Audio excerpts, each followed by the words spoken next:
بسم الله الرحمن الرحيم ربي يسر ولا تعسر وتمم بالخير ربي زدني علما. نومیر کے اسباق چل رہے ہیں اور اس سے پہلے آپ نے پڑھا کہ تعریف و تنکیر کے اعتبار سے، تعریف و تنکیر کے لحاظ سے اس میں دو طرح کا ہوتا ہے.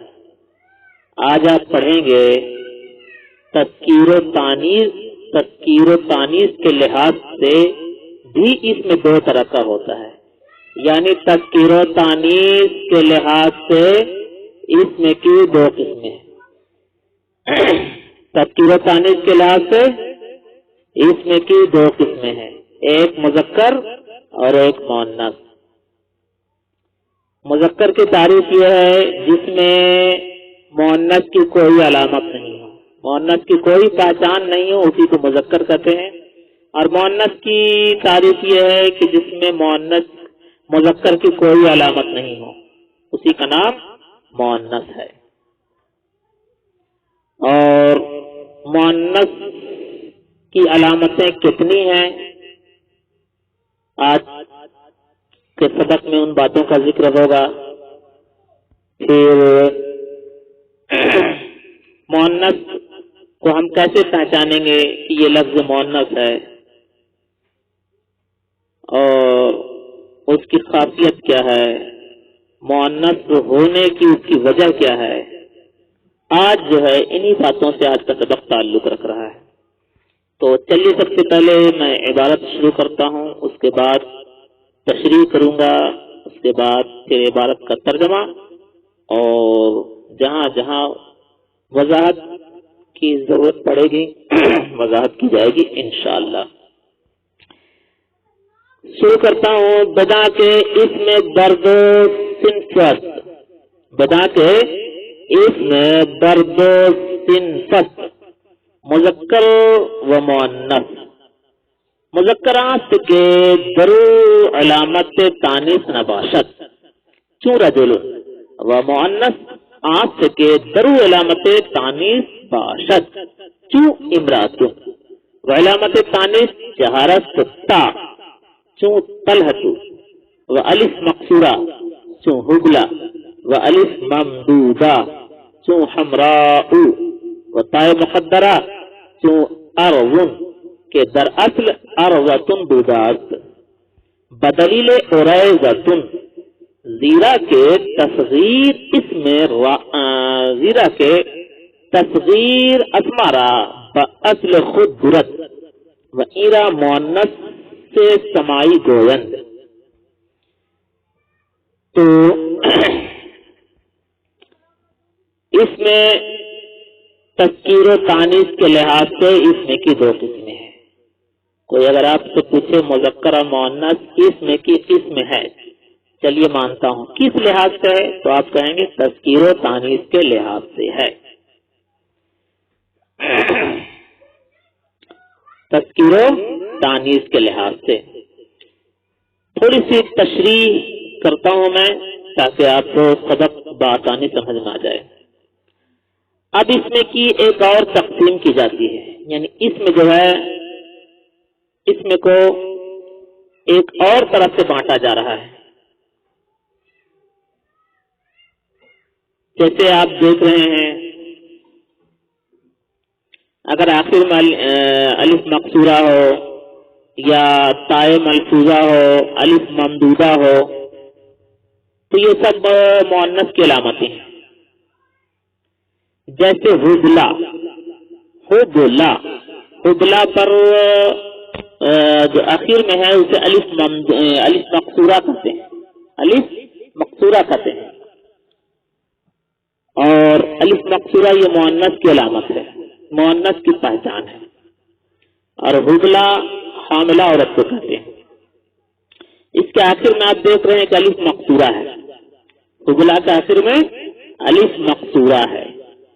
الف مقصورہ کسے کہتے ہیں؟ یعنی ایسا الف کہ اس کے بعد حمزہ نہیں ہے، ایسا الف اس کے بعد حمزہ نہیں ہے۔ کوئی اگر آپ سے پوچھے کہ اسے مقصورہ کیوں کہا جاتا ہے تو کہیں گے مقصورہ اس لیے کہا جاتا ہے کہ اس پر کوئی حرکت نہیں آتی ہے، اس پر کوئی حرکت نہیں آتی ہے، اسے حرکت سے روک دیا گیا ہے، اسے حرکت سے روک دیا گیا ہے، اسی لیے اسے الف مقصورہ کہا جاتا ہے۔ اور قصر کا معنی ہی ہوتا ہے بند کر دینا، تو یہاں حرکت آنا حبلہ، یہاں پر اب حرکت آنا بند، حرکت نہیں آ سکتی ہے۔ کیوں؟ اس لیے کہ وہاں پہ قصر ہے، الف مقصورہ ہے، اور الف مقصورہ کا مطلب ہوتا ہے کسی چیز کو روک دینا۔ تو حبلہ میں جو آپ دیکھ رہے ہیں الف مقصورہ، یہ مؤنث کی پہچان ہے۔ ایک اور مثال میں دے کر آپ کو سمجھاتا ہوں۔ ایک لفظ حمراء ہے، حمراء، حمراء بولتے ہیں سرخ رنگ والی عورت کو، حمراء سرخ رنگ والی عورت کو حمراء بولتے ہیں۔ اس کے آخر میں جو آپ دیکھ رہے ہیں یہ الف ممدودہ ہے، ایک تو الف مقصورہ ہے، یہ بھی مؤنث کی علامت ہے، اور حمراء میں کے آخر میں آپ دیکھ رہے ہیں یہ الف ممدودہ ہے، اور یہ بھی مؤنث کی علامت ہے۔ الف ممدودہ کسے کہتے ہیں؟ یعنی وہ الف جس کے بعد حمزہ ہے، جس کے بعد حمزہ ہے، ٹھیک ہے، وہ الف جس کے بعد حمزہ آئے اسی کو الف ممدودہ کہتے ہیں۔ اور مد کا معنی آتا ہے کھینچنے کو، مد کا معنی کھینچنے کو، یہ الف لمبا کر کے پڑھا جاتا ہے، اسی لیے اسے ممدودہ کہا جاتا ہے۔ چلیے تانیث کی، اب تانیث کی 4 علامتیں ہیں، یہ تو مؤنث کی پہچان جو تھی میں نے بتا دیا۔ تانیث کی 4 علامتیں ہیں، یعنی مؤنث کی 4 علامتیں ہیں، علامت تانیث 4 ہیں۔ پہلی تائے ملفوظہ، تائے ملفوظہ، تائے ملفوظہ کسے کہتے ہیں؟ جو پڑھنے میں آئے، جو پڑھنے میں آئے اور وقت کے وقت ہا بن جائے، تائے ملفوظہ یہ مؤنث کی علامت ہے۔ مؤنث کی 4 علامتیں ہیں۔ پہلی علامت کون ہے؟ تائے ملفوظہ۔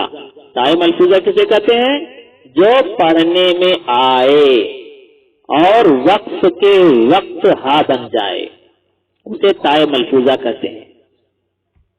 گولتا، جس کا نام گولتا بھی ہے اور اسے علامت تانیث بھی کہا جاتا ہے۔ تائے ملفوظہ گولتا جو ہوتی ہے اس کو علامت تانیث بھی کہا جاتا ہے اور اس کا نام تائے ملفوظہ ہے۔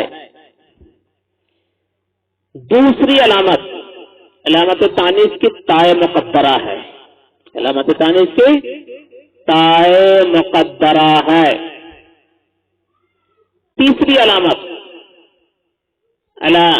علامت تانیث تیسری کیا ہے؟ الف مقصورہ ہے، اور چوتھی الف ممدودہ ہے۔ آپ سے اگر کوئی پوچھے علامت تانیث کتنی ہے تو آپ کہیں 4۔ کتنی ہے؟ 4۔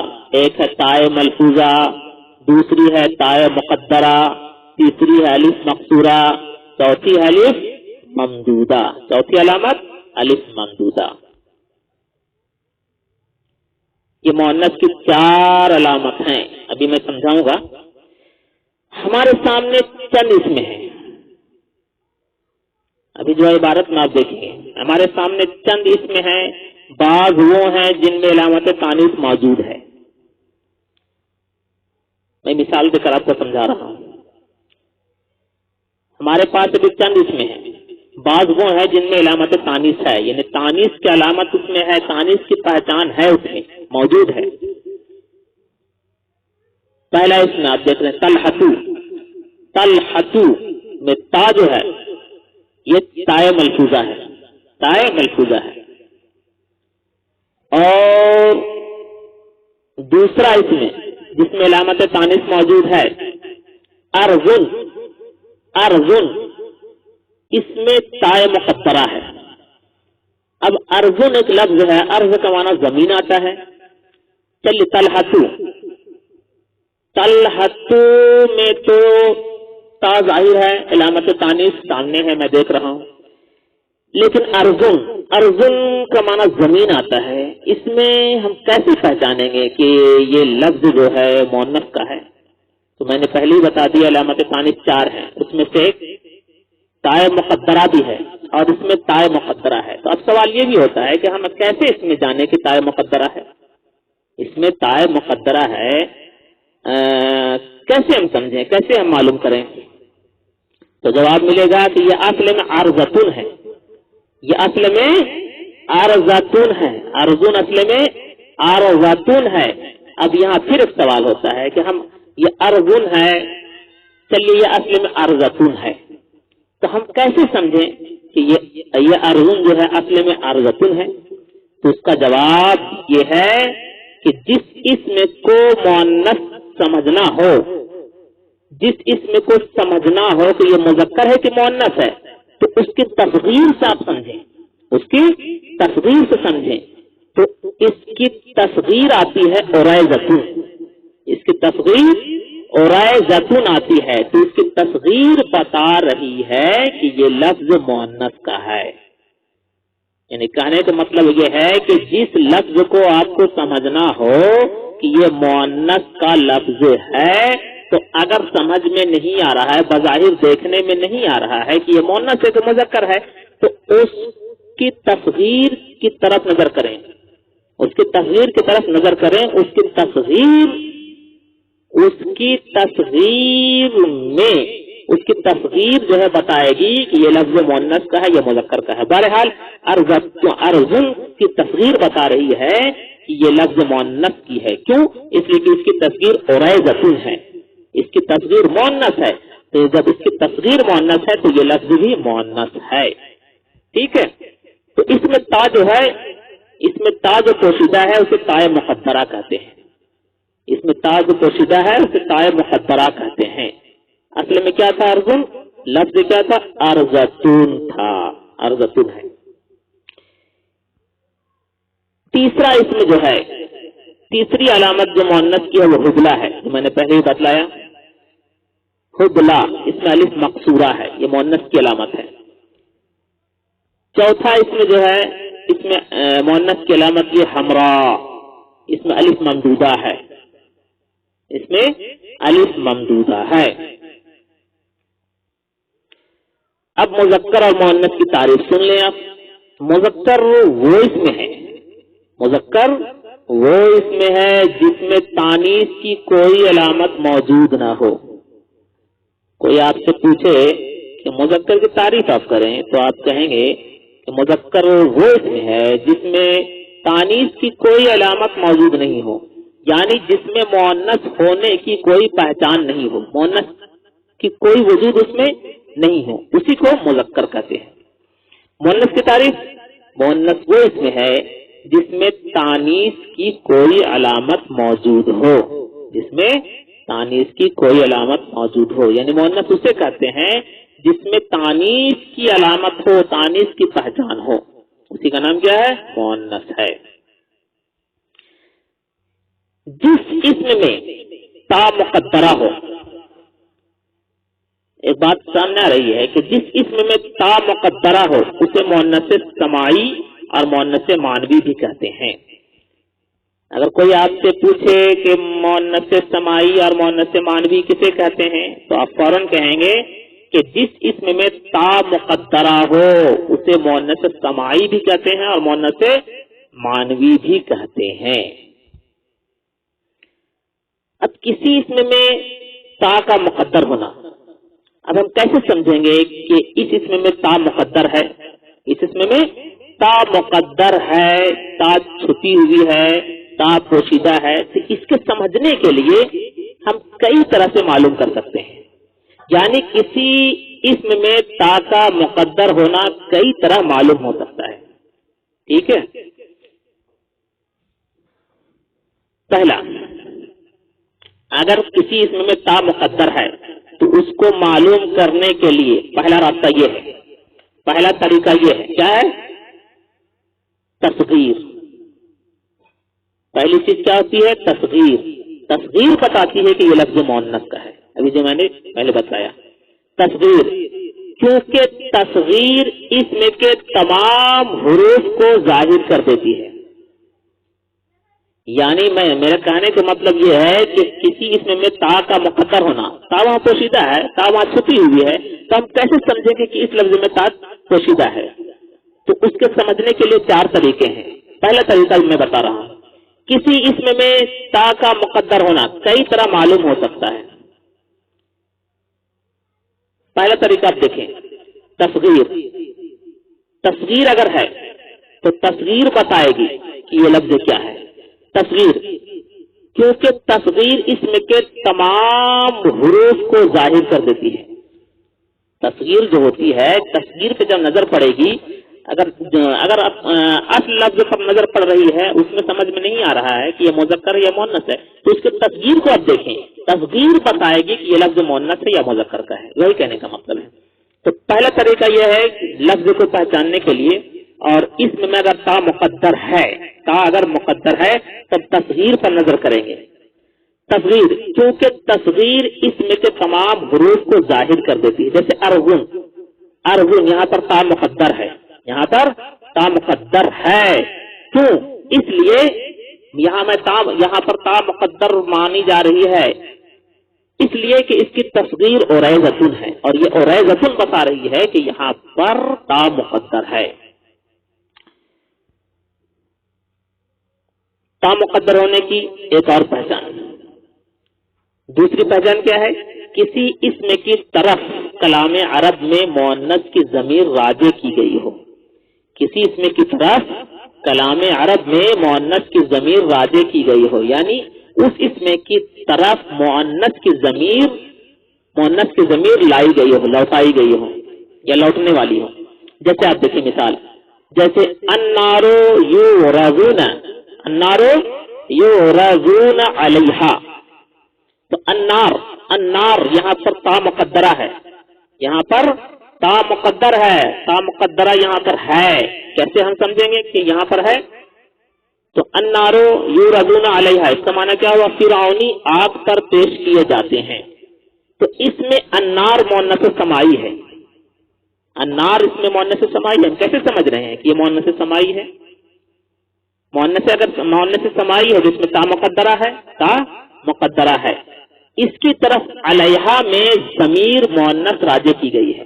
تو علیہا سے سمجھ میں آ رہا ہے، علیہا میں جو ہا ہے، یہ علیہا میں جو ہا ہے، یہ ضمیر لوٹ رہی ہے نار کی طرف.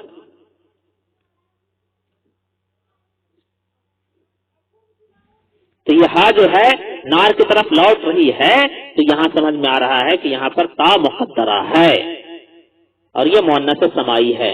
النار جو ہے مؤنث سمائی ہے. اس کے بعد ایک اور طریقہ تا مقدرہ پہچاننے کی. پہلا طریقہ تو یہ کہ تصغیر ہو، تصغیر سے آپ پہچانے. دوسرا طریقہ یہ ہے کہ کسی اسم کی طرف کلام عرب میں مؤنث کی ضمیر راجع کی گئی ہو. النار جیسے مؤنث سمائی ہے، تو علیہا جو ہے، یہ علیہا پر جو ہا کی ضمیر ہے یہ لوٹ رہی ہے اس کی طرف، اور یہ دلالت کر رہی ہے کہ یہاں پر النار پر جو ہے تا مقدرہ ہے. اور تا مقدرہ پہچاننے کا تیسرا طریقہ، کسی اسم کی طرف فعل مؤنث کا اسناد ہو. کسی اسم کی طرف فعل مؤنث کا اسناد ہو، یعنی کسی اسم کی طرف فعل مؤنث کی نسبت ہو، فعل مؤنث کا لگاؤ ہو. جیسے ولما فاصلت العیر، مانا ہوا جب قافلہ جدا ہوا. ولما فاصلت العیر، تو ایرو جو ہے، یہ مؤنث ہے، یہ مؤنث ہے. تو اگر مؤنث ہے تو یہاں پر تا مقدرہ ہے، تو ہم کیسے پہچانیں گے کہ یہ لفظ مؤنث کا ہے؟ تو یہ فاصلت بتا رہا ہے، یہ لفظ فاصلت بتا رہا ہے کہ ایرو یہ مؤنث کا لفظ ہے. ٹھیک ہے، ایرو مؤنث کا لفظ ہے.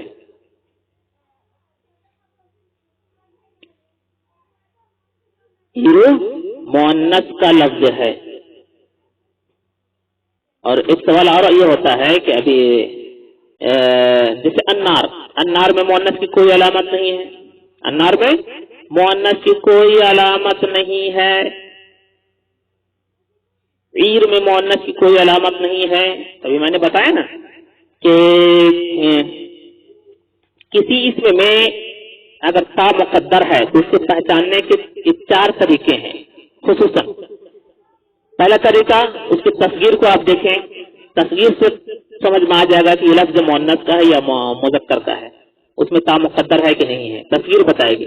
دوسرا طریقہ یہ ہے کہ کلام عرب میں مؤنث کی ضمیر راجع کی گئی ہو، جیسے انارو، انار کی مؤنث سے سماعی ہے، جو علیہ جو ہے، علیہ پر جو ہا ہے وہ ضمیر لوٹ رہی ہے اس کی طرف اور یہ بتلا رہے کہ یہ مؤنث ہے. تیسرا طریقہ یہ ہے کہ کسی اسم کی طرف فعل مؤنث کا اسناد ہو. اگر کوئی اسم ہے اور اس کا لگاؤ فعل مؤنث سے ہے، فعل مؤنث سے ہے تو سمجھیں آپ کہ وہ لفظ جو ہے مؤنث کا ہے. جیسے ولما فصلت العیر، تو یہاں پر بھی تا مقدر ہے، تا مقدرہ ہے، فصلت کا لفظ بتلا رہا ہے. چوتھا طریقہ، اس میں اشارہ مؤنث استعمال کیا گیا ہو، یعنی اگر اس میں اشارہ مؤنث کا ہے، اس میں اشارہ مؤنث کا ہے تو مشار الیہ کو سمجھا جائے گا کہ یہ بھی مؤنث ہے. جیسے حاذہ جہنم، حاذہ جہنم، تو حاذہ اس میں اشارہ مؤنث کا ہے تو جہنم بھی جو ہے یہ جہنم ہے. اس کا معنی کیا ہوا؟ یہ جہنم ہے.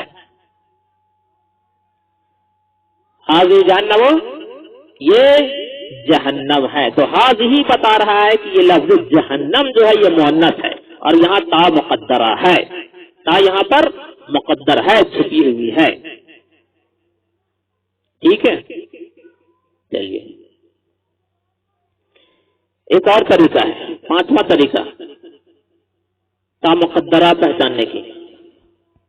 اس کی صفت یا خبر مؤنث لائی گئی ہو، اس کی صفت یا خبر مؤنث لائی گئی ہو. جیسے الکتفل،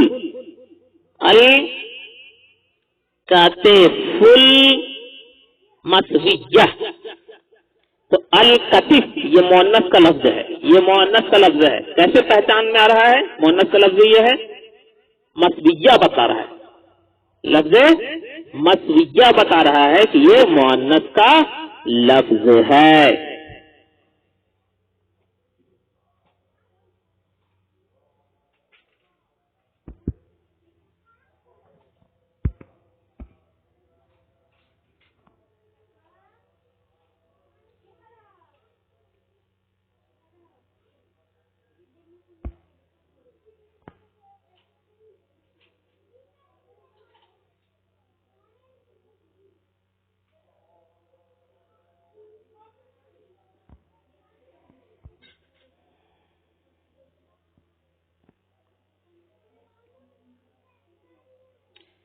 ہاں تو کیا پڑھیں گے؟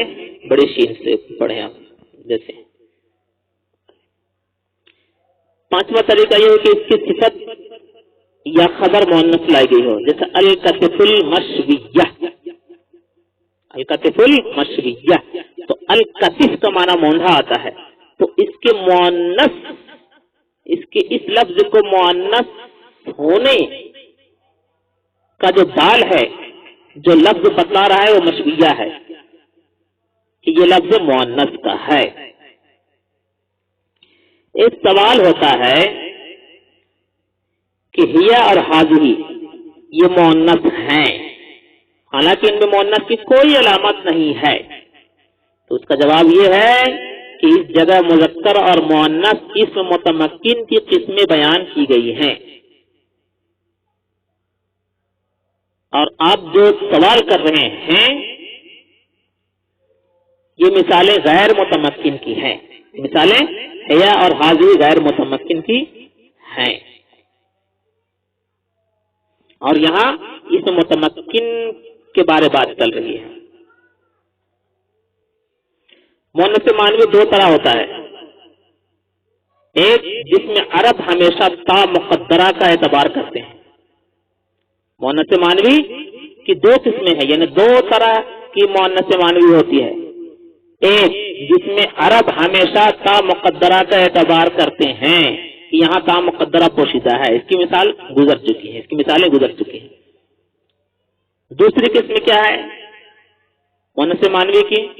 مؤنث معنوی کی دوسری قسم یہ ہے کہ جس میں کبھی تا مقدرہ کا اعتبار لوگ کرتے ہیں اور کبھی اعتبار نہیں کرتے ہیں، جس میں کبھی تا مقدرہ کا اعتبار کرتے ہیں اور کبھی اعتبار نہیں کرتے ہیں، جیسے حال بمعنی حالت، طریق، سبیل، سوق وغیرہ.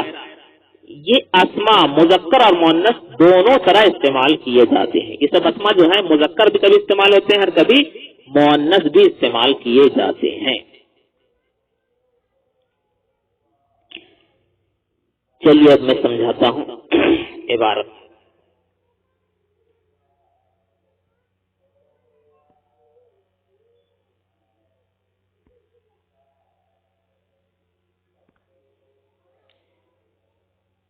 بدا کے اس میں برد و صنفت مذکر و مؤنث. تو جان کہ اس میں برد و صنفت اس میں دو قسم پر ہے، یعنی اس میں کی دو قسم ہے، اس میں دو طرح کا ہے مذکر و مؤنث. ایک مذکر اور دوسری قسم مذکر، یعنی اس میں جو ہے تذکیر و تانیث کے لحاظ سے دو طرح کا ہے، ایک مذکر اور ایک مؤنث. مذکر کی تعریف سنیے آپ. مذکر آنکھ کے درو علامت تانیث نباشت. مذکر کی تعریف کیا ہے؟ مذکر وہ ہے کہ درو کہ جس میں علامت تانیث کی علامت نباشت نہ ہو، یعنی مذکر وہ ہے جس میں مؤنث کی علامت نہ ہو، مؤنث کی پہچان جس میں نہیں ہو، مؤنث کا وجود جس میں نہیں ہو، وہی کیا ہے؟ مذکر ہے.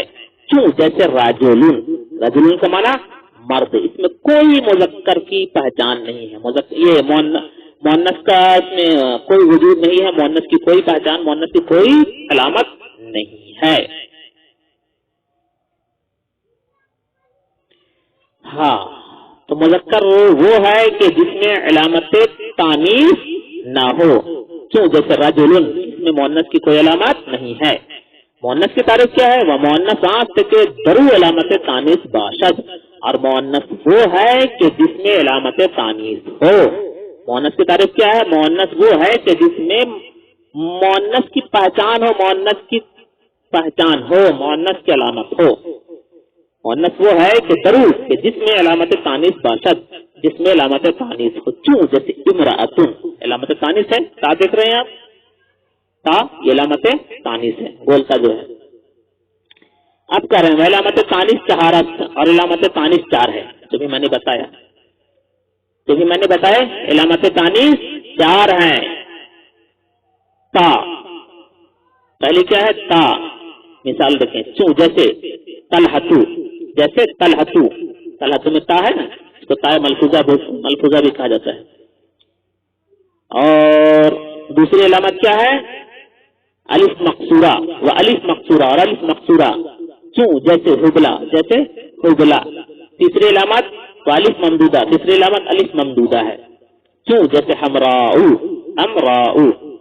چوتھی علامت تائے مقدرہ. کیوں؟ جیسے ارزن کہ در اصل ارزتن بودات، جو اصل میں ارزتن ہے. یعنی علامت تانیث 4 ہیں. تا ہے یعنی تائے ملفوظہ ہے، تائے ملفوظہ کی مثال جیسے طلحہ. اور دوسری علامت تانیث یعنی مؤنث کی دوسری پہچان الف مقصورہ ہے، اس کی مثال جیسے حبلہ. اور مؤنث کی تیسری پہچان الف ممدودہ ہے، اس کی مثال جیسے حمراء. اور مؤنث کی چوتھی علامت تائے مقدرہ ہے. تائے مقدرہ کا مطلب یہ ہے وہ تا جو چھپی ہوئی رہتی ہو.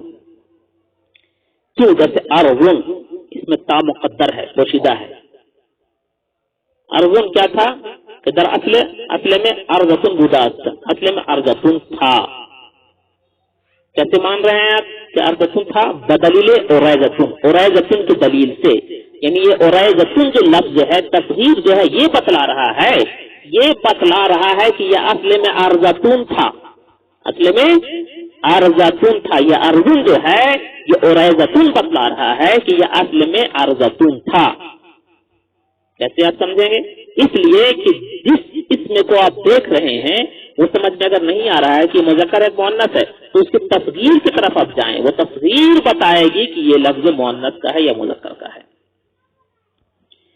کریں کہ کیوں ارزن، جیسے ارزن کے در اصل ارزتن بودات، جو اصل میں ارزتن تھا. بدلیل عرائزتن کے دلیل سے، یعنی عرائزتن کے بتانے سے، عرائزتن کی دلیل سے، عرائزتن کی دلیل سے یعنی عرائزتن کی رہنمائی سے. زیرا کیوں کیسے؟ زیرا کے تصغیر اسما را باصل خود برد.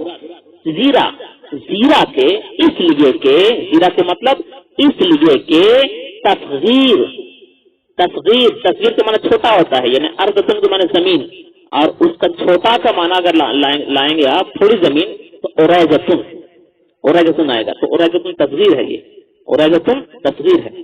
زیرا کے اس لیے کہ تصغیر جو ہوتی ہے اسما را باصل خود برد، اسموں کو باصل خود اپنی اصلیت کی طرف لے جاتی ہے.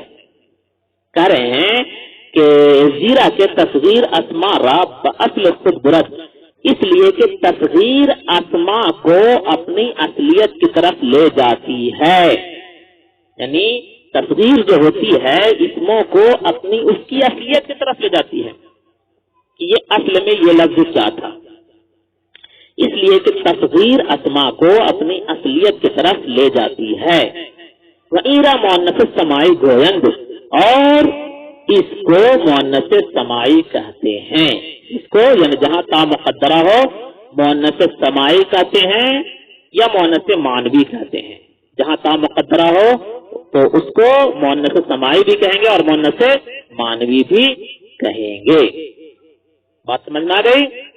آج کا جو سبق تھا تذکیر و تانیث کے اعتبار سے اس میں کی دو قسمیں ہیں، ایک مذکر اور ایک مؤنث. مذکر کی تعریف یہ ہے جس میں علامت تانیث نہ ہو، جیسے رجل سے معنی مرد، اس میں مؤنث کی کوئی علامت نہیں. اور مؤنث کی تعریف یہ ہے کہ جس میں علامت تانیث ہو، جیسے امراتن، گولتا جو دیکھ رہے ہیں یہ مؤنث کی پہچان ہے. اور علامت تانیث یعنی مؤنث کی پہچان جو ہے وہ چار ہے. چار طریقے سے مؤنث کو پہچانا جا سکتا ہے، پہچان سکتے ہیں. پہلی پہچان کیا ہے؟ پہلی پہچان تا، اس کی مثال جیسے طلحہ. دوسری پہچان الف مقصورہ جیسے حبلہ. تیسری پہچان مؤنث کی الف ممدودہ جیسے حمرا. چوتھی پہچان تا مقدرہ جیسے ارغن، اس میں تا پوشیدہ ہے، اصل میں یہ لفظ ارغتن ہے. عرائزتن جو ہے یہ بتلا رہا ہے. اور تا مقدرہ جہاں رہتی ہے اس کو مؤنث سمائی اور مؤنث مانوی بھی کہتے ہیں.